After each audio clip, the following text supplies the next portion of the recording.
right, let me get to the Atlanta Falcons versus the Carolina Panthers game on Thursday night. That happened 2 weeks ago. I apologize for not doing the video. I totally forgot about it. Plus, I had to go out of town and I had a dental appointment, surgery last week, so I'm gonna be very careful how I talk so I won't hurt my mouth. Now, the Atlanta Falcons fans, your team lost to my Carolina Panthers for a simple reason. Your offense didn't do enough. I mean, they might as well just play Desmond Riddler from here on out. I mean, Marcus Mariota, he was just throwing the ball up for grabs and just hope and pray that the receivers and the running backs and tight ends would catch the football. And not to mention, it was raining like cats and dogs out there too, so I think it was like a tropical storm, Nicole happening during that time. So, yeah. And as far as my Carolina Panthers go, well, they won the game for this reason. The defense had a bent but don't break, and they didn't turn the ball over, not one time, and that's a beautiful thing. And they ran the football more and threw the ball less. That is a recipe for its success. You know, Devontae Foreman had 30 carries for 130 yards and 1 touchdown. Hey, good thing's going to happen. And it seems to me that when P.J. Walker is in the lineup as a starting quarterback, Carolina Panthers score more points. Well, sort of.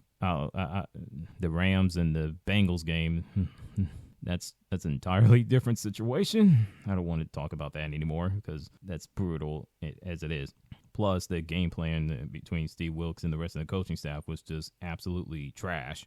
Now, speaking of trash, today's game against the Baltimore Ravens in their building, 13-3, the final score. The Ravens won, Panthers lost. What else is new? They don't run the football enough. Baker Mayfield throws the ball, and we saw what happened. And to be fair, P.J. Walker sprained his ankle, what was it, on a Thursday night game 2 weeks ago against Atlanta. So that's why Baker Mayfield started. And yeah, and the Carolina Panthers defense, they look really good. They did, even though I haven't heard Derek Brown's name being called, not one time. That's crazy. And I heard everybody's name being called. Frankie Louvu, Jeremy Chin. Thankfully, he played.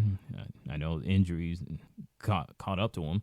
Brian Burns, Spider Burns, baby. So, listen, the Carolina Panthers defense played well. They put not the offense in a good field position, because I felt that the special teams for Carolina failed them at times, where the penalties or letting the ball go all the way back to either 20, 15, or 10 or 5-yard line in their own end zone, and you're asking the Panthers offense with Baker Mayfield to score points with that type of situation. That's beautiful. So, yeah.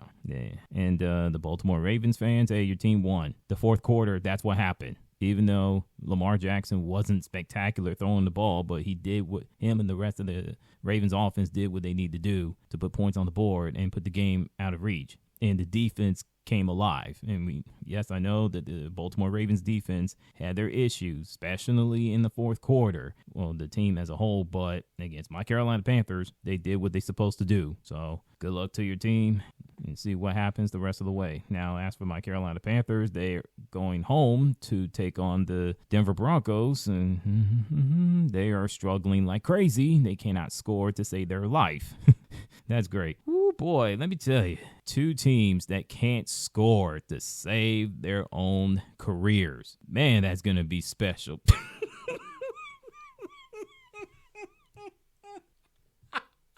Oh, my goodness. Oh, boy, the Broncos and the Panthers. Oh, man. Their offense is going to be setting the league on fire. Oh, I'm being sarcastic right now. Oh, goodness gracious. Oh, man, I don't know what to say about these 2 teams. Well, the Denver Broncos, oh, boy. Broncos fans, what do you want me to do? What do you want me to say about your team? I mean, your team gave up pretty much everything to go get Russell Wilson, and unfortunately, things haven't worked out so far. But remember, it's only 1 year. Let's see what happens next year and the year after, and then so forth. So, yeah, we all know that the season's a wash, not only for my Panthers, but your team as well. So, I don't know who's going to be the starting quarterback for next week for Carolina Panthers. I really don't. If I see Baker Mayfield, I already know what's coming. If I see Sam Darnold, oh boy. If I see PJ Walker, like I said, just put Jacob Eason at this point. I don't care. Because, like I said, the season's a wash. I just can't see Steve Wilkes getting the head coaching job for the Carolina Panthers, the permanent job. I just can't. I feel like he's been out-coached by not only decent coaches, but good coaches. You know what I mean? And I'm throwing y'all a salute. What's your thoughts on the Falcons game, today's game against the Ravens, and next week's game against the Broncos? Always and forever, keep pounding, and rest in paradise to Kevin Conroy, and last but not least, Jason David Frank. Take care.